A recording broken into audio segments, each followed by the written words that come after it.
जागृत है वही गुरु है। और गुरु का ज्ञान कैसा होता है? तुलसीदास बाबा कहते हैं कि शंकर भगवान गुरु हैं और गुरु का उपदेश आत्म कल्याण करने वाला होता है। और आत्म कल्याण के लिए शंकर जी अपने संपूर्ण अनुभवों को भक्तों के साथ साझा कर रहे हैं। उमा जी के रूप में आगे प्रसंग आएगा, शंकर जी पार्वती जी को रामचरितमानस कथा का श्रवण कराते हैं। वहां शंकर भगवान कहते हैं कि उमा अगर मुझसे सच पूछो तो इस संसार में और सब कुछ तो है, लेकिन मूल चीज एक ही है। क्या? अगर मैं अपना अनुभव बताऊं, उमा कहूं मैं अनुभव अपना, सत हरि भजन जगत सब सपना। क्या कह रहे हैं? उमा अगर मैं अपना अनुभव सुनाऊं तुम्हें तो हरि भजन ही सत्य है। हरि के भजन में जिसने जितना अपना समय लगा लिया, अपना जीवन लगा लिया, जितने वस्तुओं को हरि की सेवा में समर्पित कर लिया, जो भी है परमात्मा का दिया हुआ और उसको परमात्मा की सेवा में लगा लिया, यही सार्थक कार्य किया उसने। नहीं तो और क्या किया? कहते हैं बाकी तो अगर इसमें नहीं लगा तो कहे में लगा रहा। जगत सब स्वप्न, स्वप्न देखने में ही, स्वप्न में ही नाना चीजों को इकट्ठी करने में लगा रहा और बेहोश की निद्रा में सोता रहा, अज्ञान की निद्रा में सोता रहा। आगे कहते हैं तुलसीदास बाबा,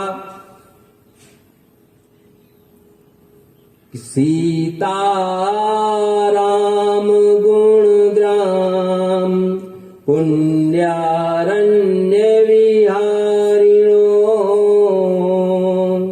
वंदे विशुद्ध विज्ञानो कवीश्वर कपीश्वरो। क्या कह रहे हैं? इसके बाद अब वंदना कर रहे हैं। सीता राम गुण ग्राम पुण्यारण्य विहारिणो, जो निरंतर श्री सीताराम जी के गुण रूपी वनों में विहार करते हैं, ऐसे विशुद्ध जिनका हृदय है और जो विज्ञानी हैं।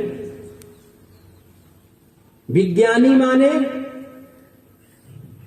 जैसे दूध से आपने दही बनाया और दही को भी और मथा तो घी निकला, वैसे ही ज्ञान है विवेक जागृत होना।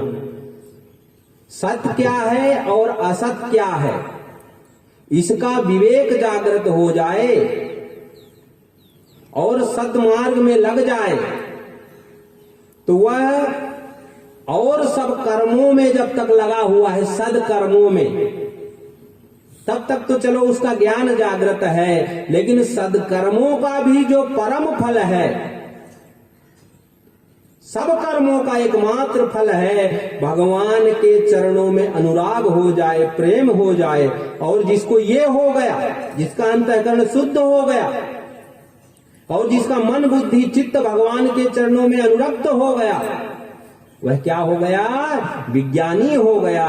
तो ऐसे विज्ञानी कवीश्वर कपीश्वरो। अब समझिएगा, कवीश्वर कपीश्वरो, जो कवियों में श्रेष्ठ हैं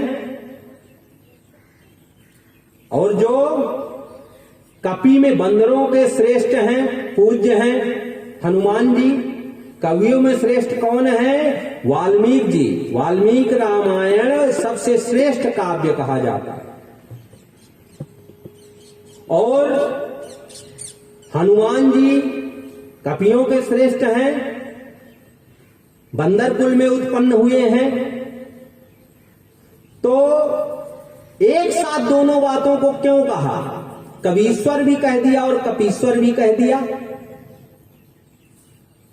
इसमें जहां तक हमने संतों के मुख से श्रवण किया है, प्रमाणिक कहीं पढ़ा तो नहीं है कि कहीं पुराणों में, लेकिन संतों के द्वारा हमने श्रवण किया कि एक बार की बात है, वाल्मीकि जी नित्य रामायण करते थे, हनुमान जी भी श्रवण करने कभी कभी आ जाते थे। एक दिन हनुमान जी के दर्शनार्थ वाल्मीकि जी हनुमान जी जहां विराजते हैं वहां पहुंचे। वहां जब देखा तो हनुमान जी ने हर चट्टान में, जब भगवान राम स्वधाम गमन कर चुके थे, अपने लीलाओं को समेट करके, और जो उनका स्थायी निवास है वहीं और उसी रूप में विलुप्त हो गए थे। तो हनुमान जी उनके वियोग में, जिसको किसी से बहुत प्रेम होता है, जिस चीज में जिसकी आसक्ति होती है, ममता होती है,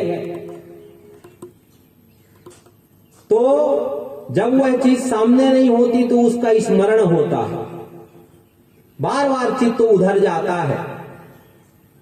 तो हनुमान जी जैसा कौन भक्त है?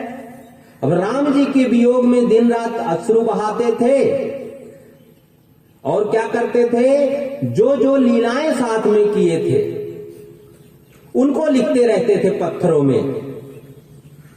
पहले तो कॉपी पेन था नहीं, हालांकि थी दूसरी व्यवस्था, लेकिन हनुमान जी बड़ी बड़ी चट्टानों में ही लिखते रहते थे, पत्थरों से ही। तो जब वाल्मीकि जी आए तो हनुमान जी ने, उन्होंने देखा कि सब चट्टानों में कुछ कुछ क्या लिखा हुआ है। उन्होंने जब पढ़ा, हनुमान जी से कहा, ये आपने क्या लिख रखा है? हनुमान जी ने कहा, प्रभु के स्मरण में अब उनके लीलाओं को ही याद कर सकते हैं, आगे भी आप श्रवण करेंगे। कहते हैं भगवान अवतार केवल अपने भक्तों के लिए ही लेते हैं। अब देखिए हनुमान जी भगवान का स्मरण किस रूप में कर रहे हैं। अगर भगवान लीलाएं न किए होते तो इतना सहज और सरल नहीं होता, लेकिन हनुमान जी ने उनके लीलाओं में क्या किया है? सहभागिता निभाई है, साथ में रहे हैं, प्रभु को बहुत नजदीक से देखा है। तो निरंतर चट्टानों में भगवान की लीलाओं का लेखन करते रहते थे। वाल्मीकि जी ने जब देखा कि अहो इतनी सुंदर रचना, अगर यह रामायण प्रकाशित हो गई जगत में तो फिर हमारी रामायण को कौन पढ़ेगा? देखिए थोड़ा सा मैं मेरा है। अभी आप आगे सुनेंगे तुलसीदास बाबा भी रामायण लिखे हैं, लेकिन किस लिए लिखे हैं? हनुमान जी से मैच करती है वो बात। हनुमान जी का जो विचार है वही विचार तुलसीदास बाबा का।